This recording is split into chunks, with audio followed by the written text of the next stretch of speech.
कहीं न कहीं लापरवाही हुई है और एक घोर लापरवाही हुई, क्योंकि होली जैसा पर्व में पेमेंट नहीं मिलना ये गंभीर लापरवाही का नतीजा है। और जब हम लोग जब माननीय मंत्री जी सदन में बोल रहे थे कि इसको होली के पेमेंट होली के पहले हम लोग पेमेंट करवाएंगे, क्योंकि हमारे बहुत सारे यूनिवर्सिटी के भी लोग थे जो धरना पर बैठे थे, अंगीभूत कॉलेज के भी, इवन कि अंगीभूत कॉलेज के भी प्रोफेसर लोग धरना पर बैठे थे, 3-3 4 समय से पेंशन नहीं, वेतन नहीं। तो उस स्थिति में मामला बहुत गंभीर हो जाता है। जो टेक्निकल दिक्कतें की बात हुई, तो टेक्निकल दिक्कतों की बातों को हमारे डिप्टी सीएम साहब जो है उन्होंने इसको बोला कि भाई इसको हम 1 सप्ताह के अंदर में जो भी टेक्निकल दिक्कत है इसको हम नेशन देख रहे हैं। मैं हूं आपके साथ वंदना। हमारे साथ बात करने के लिए हैं बीजेपी एमएलसी जीवन कुमार। शिक्षक के मुद्दे एक बार फिर सदन में उठाए गए, सत्ता पक्ष के द्वारा ही उठाया गया था, विपक्ष ने भी इसका समर्थन किया। आखिर क्या था? देखिए, मामला तो बहुत गंभीर है मामला, और इसलिए गंभीर बनता है कि पिछले बार क्या हुआ, होली के पहले हम लोगों ने भी अधिकारियों से बात किया, माननीय मंत्री से बात किया, और सब लोगों ने आश्वासन दिया कि हम लोग होली का पेमेंट, सदन में भी माननीय मंत्री जी ने कहा था कि होली के पहले हम पेमेंट करवा देंगे, ये और चिंता का विषय नहीं है और हम लोग इसको करवा देंगे। लेकिन पता नहीं क्या टेक्निकल दिक्कतें आई और पेमेंट नहीं हुआ। और बहुत जगह तो ये धांधली भी हुआ कि जिसका प्रान नंबर जनरेट हो गया उसको भी पेमेंट नहीं दिया गया। तो ये बहुत गंभीर मामला है। आज इस मामले को हम लोगों ने फिर सदन में उठाया, और सदन में हमारे तरफ से, हमारे सरकार की तरफ से हमारे जो टेक्निकल दिक्कतें की बातें हुई, तो टेक्निकल दिक्कतों की बातों को हमारे डिप्टी सीएम साहब जो है उन्होंने इसको बोला कि भाई इसको हम 1 सप्ताह के अंदर में जो भी टेक्निकल दिक्कत है इसको हम सुधरवा देते हैं, ताकि आगे की कार्रवाई जो है सुनिश्चित किया सके। आखिर इसकी आड़ में कौन खेल रहा है? कोई तो ऐसा होगा जो कि इन तमाम प्रक्रिया को जो है कहीं ना कहीं धरातल पर जो दिखनी चाहिए थे उसको कागज़ में बंद करना चाहता है। आखिर वह कौन है? देखिए कहीं ना कहीं लापरवाही तो हुई है, और कहीं ना कहीं लापरवाही हुई है और एक घोर लापरवाही हुई, क्योंकि होली जैसा पर्व में पेमेंट नहीं मिलना ये गंभीर लापरवाही का नतीजा है। और जब हम लोग जब माननीय मंत्री जी सदन में बोल रहे थे कि इसको होली के पेमेंट होली के पहले हम लोग पेमेंट करवाएंगे, क्योंकि हमारे बहुत सारे यूनिवर्सिटी के भी लोग थे जो धरना पर बैठे थे, अंगीभूत कॉलेज के भी, इवन कि अंगीभूत कॉलेज के भी प्रोफेसर लोग धरना पर बैठे थे, 3-3 4 समय से पेंशन नहीं, वेतन नहीं। तो उस स्थिति में मामला बहुत गंभीर हो जाती है। और वीर कुंवर सिंह यूनिवर्सिटी में तो पेमेंट हम लोगों ने इंटरनल सोर्सेज से और जो भी सोर्सेस रहे हों, हम लोगों ने बहुत रिक्वेस्ट किया वीसी साहब से कि आप वहाँ पे पेमेंट कीजिए, और किसी तरह से वहाँ जो लोग बैठे हैं होली के पहले उन लोगों को पेमेंट कीजिए। कई लोग मरीज भी हैं, कई लोग पेशेंट भी हैं। तो उन चीज़ों को देखते हुए, मानवता को देखते हुए, संवेदनशीलता को देखते हुए वीसी साहब ने इस पर एक्शन लिया। लेकिन सवाल ये है कि जब तक सरकार ऊपर से पेमेंट नहीं भेजेगी तब तक ये पेमेंट की समस्या का समाधान नहीं होगा।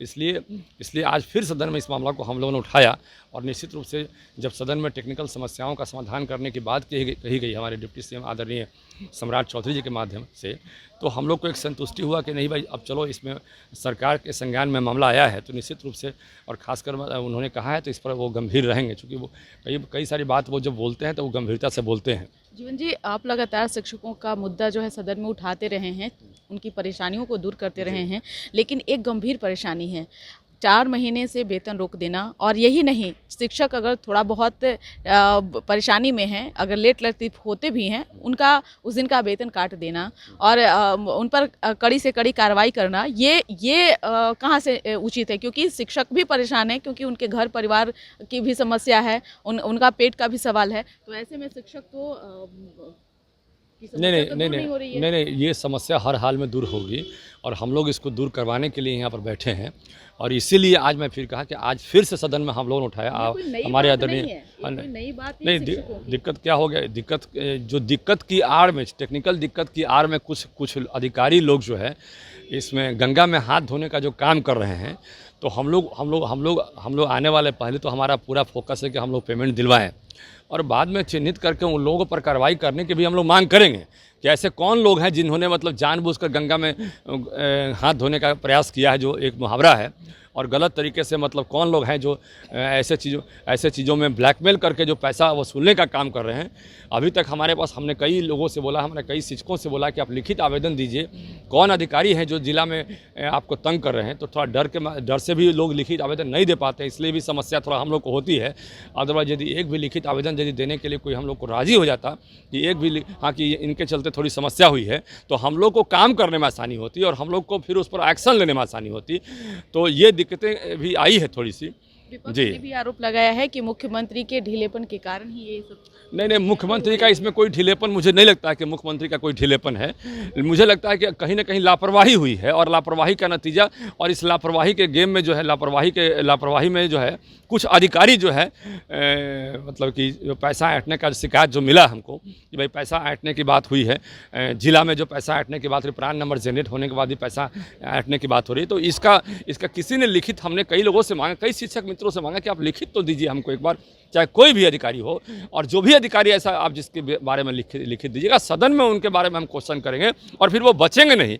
लेकिन उनको डर रहता है कि भाई हम लिखित देंगे तो बाद में हमको प्रताड़ित करेंगे किसी न किसी कारण से, जिस तरह का ये माहौल बनाया गया है। तो लेकिन आप जान लीजिए कि हर हाल में अब जब सरकार के स्तर से डिप्टी सीएम ने अब बोला है इस बात को कि जो भी टेक्निकल दिक्कतें आएगी तो उसको हम लोग दूर करेंगे, चूँकि हम लोग शिक्षकों की परेशानी आखिरकार कब दूर होगी? निश्चित रूप से हमें लगता है कि एक सप्ताह में, जब उन्होंने बोला कि एक सप्ताह में इसको हम लोग टेक्निकल दिक्कतों को समाधान करेंगे, तो ये हमें लगता है कि इसको समाधान करना चाहिए एक सप्ताह में। बहुत बहुत शुक्रिया। तो आपने सुना कि क्या कुछ कहना था बीजेपी एमएलसी जीवन कुमार का। अपना ओपिनियन जरूर कमेंट बॉक्स में दीजिएगा। धन्यवाद।